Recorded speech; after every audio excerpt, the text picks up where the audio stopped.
Hey guys, how's it going? So I'm here for the second part of my buddy read of Silmarillion with Elena Macreadina. This is also a part of the rereadathon that Catalyst Reads is hosting, because we were supposed to reread our favorite book in January, and this is one of my favorite books.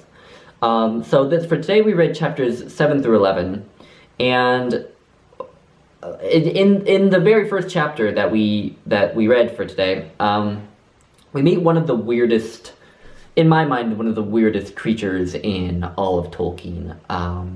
This giant spider, this giant female spider, who seems to just be a very raw, very pure form of what Tolkien thinks of as evil. So in Tolkien's sort of theology, his theology is very much based on the theology of St. Augustine. And in the theology of St. Augustine, or at least as I understand it through listening to people talk about Tolkien's theology, evil can only be a negative force. Evil doesn't have a being in its own right. It can only negate what is good. And Ungoliant is one of the purest forms of that. She takes the light of other things and she doesn't even make darkness, according to the narration. She makes an unlight. So just complete absence of light. So again, it's negative. She's not creating darkness, she's taking light and making and corrupting it. And what she does is, spoiler alert, she sucks all the light out of the two trees of Aman, out of Telperion and Laurelin. And I'm not worrying too much about spoilers in this first part, by the way, just because I think these early parts are just foundational to the rest of what happens in the Silmarillion. The other parts are what I will try not to spoil as much. But these earlier parts, I really don't think it's a big deal to have spoilers. Although if you are really devoted not to having spoilers, then I'm sorry. So she sucks the light out of the trees, and she does this for Morgoth. But she isn't a servant of Morgoth. It's unclear where she even comes from. She could have been one of the Maiar, but she could not have been. And clearly Morgoth fears her. When he asks her to suck the light out of the trees, he tells her that in return she'll get as many jewels as she wants to suck the light out of, because I guess in Arda, jewels have light, like the Silmarils.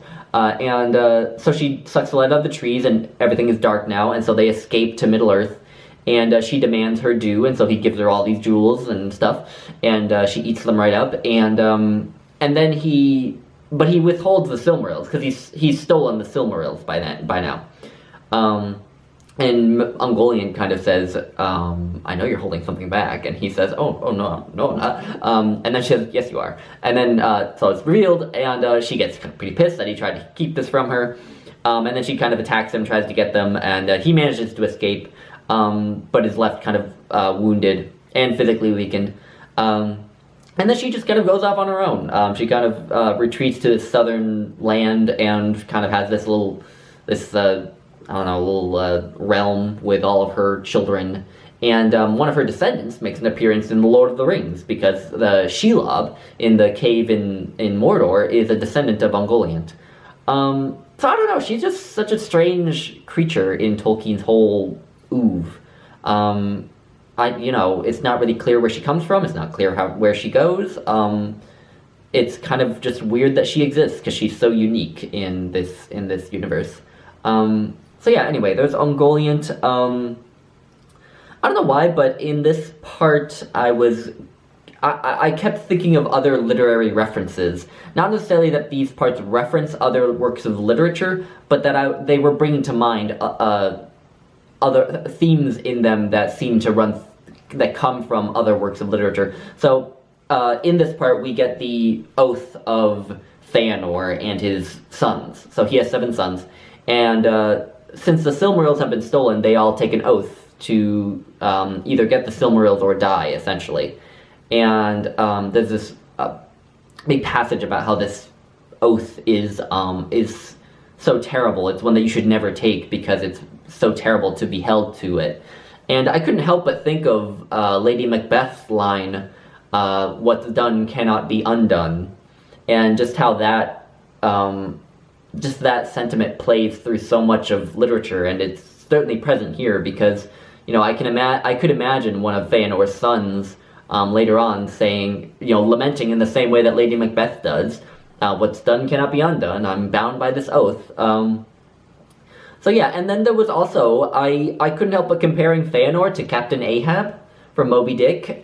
Just his crazy obsession with getting the Silmarils seems very much Ahab-esque. And there's also this interesting passage where, you know, Feanor is told by Mandos, I think. Mandos, I think, comes to the Noldor and tells them all that they're doomed, and that they, well, not that they're doomed, but that they will suffer greatly and they won't end up succeeding, or they might end up succeeding, but only at dear cost.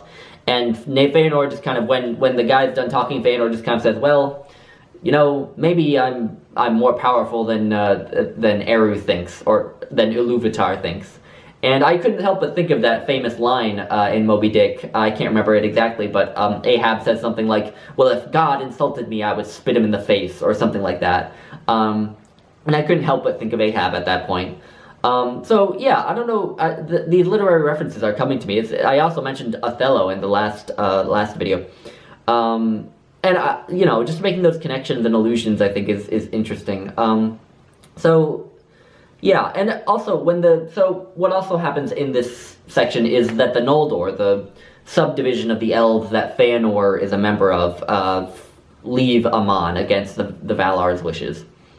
And among the Noldor, you can see a number of different motivations of the people leaving, because they all have to kind of be convinced by Feanor before they leave, of course. But a lot of them have different motivations than Feanor. So Feanor, obviously, his motivation is revenge and power and, yeah, just getting the Silmarils back, basically. So you could maybe say greed, too. I mean, they're technically his, but still. But then there's Fingolfin, who is one of the other leaders of the Noldor, or will become one of the leaders of the Noldor, who is Feanor's half-brother, I believe. And who goes for a much different reason, because a lot of his own followers, it's not clear how kingship and leadership works among the elves, but each of these major names have their own sort of following of elves. So Fingolfin's followers, a lot of them are convinced by Feanor, by his speech where he talks about how they've been wronged by the Valar and all these things. And Fingolfin's motivation is because he just doesn't want to leave his people to you know, to fend for themselves. He wants to help them. So his motivation is much different. It's much more altruistic, or based on duty rather than on you know, revenge and these things. And then also, the other notable one is Galadriel. We meet Galadriel for the first time here, and oh well, no, not for the first time in this chapter, but anyway, Galadriel is here, and she is also kind of suspect. She wants to go to Middle-earth because she covets having her own realm unto herself, and I think in Tolkien's universe that is definitely a less than noble motivation. So Galadriel is sort of a shady character in that sense, because she went to Middle-earth essentially to have power, and so and I mean that's not inherently bad, but it is the way to, you know, go down the path to being evil, and it also provides a bit of an explanation for something that happens in the Fellowship of the Ring, because in the Fellowship of the Ring, when Galadriel is tempted by the Ring of Power when Frodo and the Fellowship are in her realm, she thinks of taking it from him, and she becomes this sort of horrible image of this like powerful, you know, lady or goddess or whatever, but ultimately resists the ring, and she says something about passing a test and thus being able to pass back into the West. And what this is because of, it's because of this. Because she left in rebellion against the Valar, she needed to pass some kind of a test to be allowed back into Aman, where the elves are heading in the Lord of the Rings. So yeah, those are just some observations, and then in the last chapter here we have the coming of the sun and moon, because the trees Telperion and Laurelin are destroyed. We need some way to light the world up. So Yavanna and Nienna, two of the Valar, work on the trees, the dead trees now, and manage to get one fruit growing from each of them.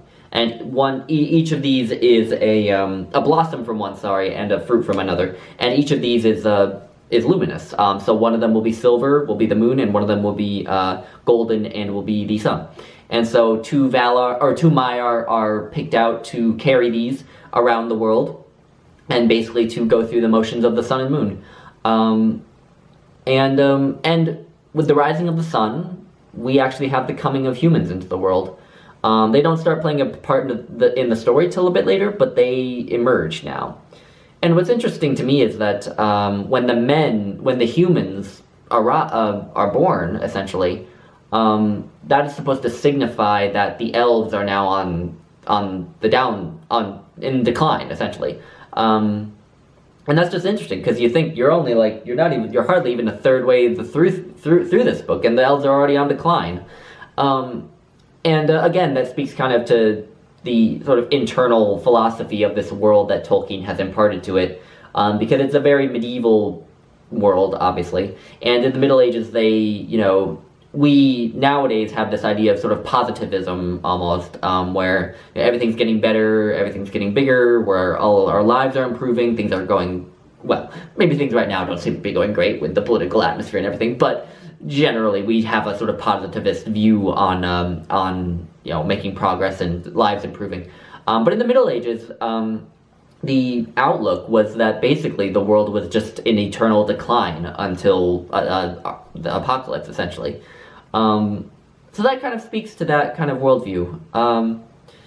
So yeah, the elves are in decline already. And I mean, it kind of makes sense. I mean, you have Feanor and his followers all rebelling all of a sudden, and they've just been told that they're going to that things aren't going to go well for them.